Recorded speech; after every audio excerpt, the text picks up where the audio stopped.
Hey, this is Sebastian from socialanxietysolutions.com. I am a former social anxiety disorder sufferer and a social confidence coach. And I specialize in combining Western traditional psychology with Eastern energy psychology. And one of the main techniques that I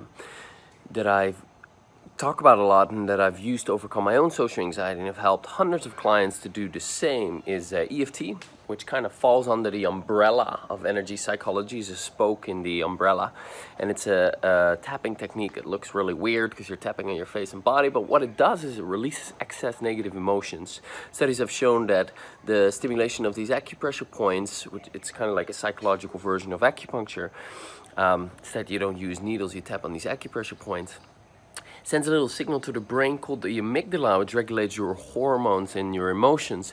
And studies have shown that it reduces the production of cortisol, your stress hormone, and it increases the production of serotonin. These biochemical responses create a sense of calm. So you focus on a particular problem, social anxiety, you do the tapping, and things will start to shift and change. Now, if this is the first time you hear this, you probably think I'm crazy, but check out my other videos or check out my website, and you'll see that it's the real deal. You can check the hundreds of comments or whatever.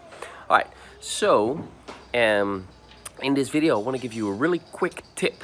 I'm going to keep it under 3 minutes. That's why I'm talking so rapidly fast. So the title of this video is Stop Getting Outside Your Comfort Zone. All right, so in mainstream self-help personal development, it's all about get outside your comfort zone. Outside your comfort zone, that's where the magic lies. Get outside your comfort zone. Basically, that's the same message that repeats itself over and over. In other words, you got to face your fears. You got to do what you're uncomfortable with, and then you become comfortable with what you're uncomfortable with. And that's generally great advice. It's how you grow. You can't grow by staying inside your comfort zone. I fully agree with that. However, there's a smarter approach than getting outside your comfort zone to grow. There's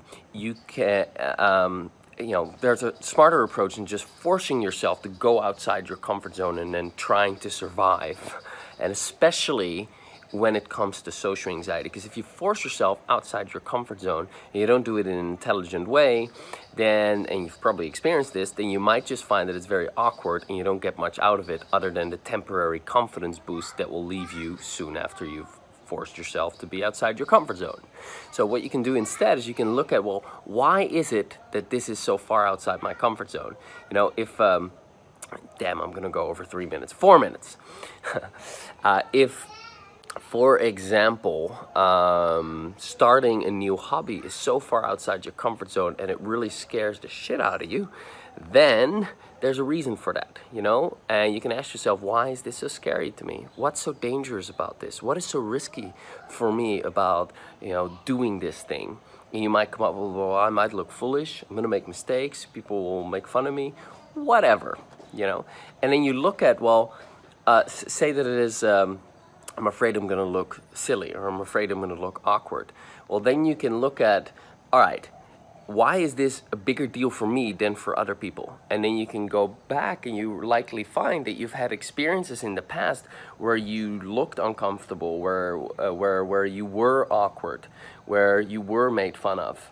And these reference experiences is what your brain is using to predict how that new experience that you're about to go into is going to go.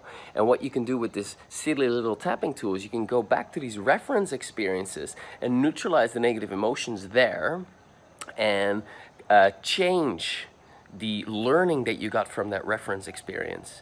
And so your brain won't use that reference experience any longer to predict how you're going to feel in the future. And then instead of going outside your comfort zone, you're actually expanding your comfort zone, because now thinking about starting that new hobby isn't so awkward and upsetting and fearful for you anymore. And as a result, you can then go do that thing, notice, hey, I can handle this, and that expands your comfort zone, and you get real life evidence that you can handle it because you're comfortable in that situation. All right, much more efficient way of going about things than forcing yourself to face your fears. All right, hope it's been helpful. My name is Sebastian from Clear. Check out my free social confidence starter kit where I teach you this silly looking tapping technique to reduce your social anxiety. And in fact, you can get rid of it completely. Just with this starter kit, you can already start reducing it today. All right, you can go check that out at socialanxietysolutions.com and click on the Overcome Social Anxiety tab that you find there. Or just click on the link below this video if you're watching this as a video.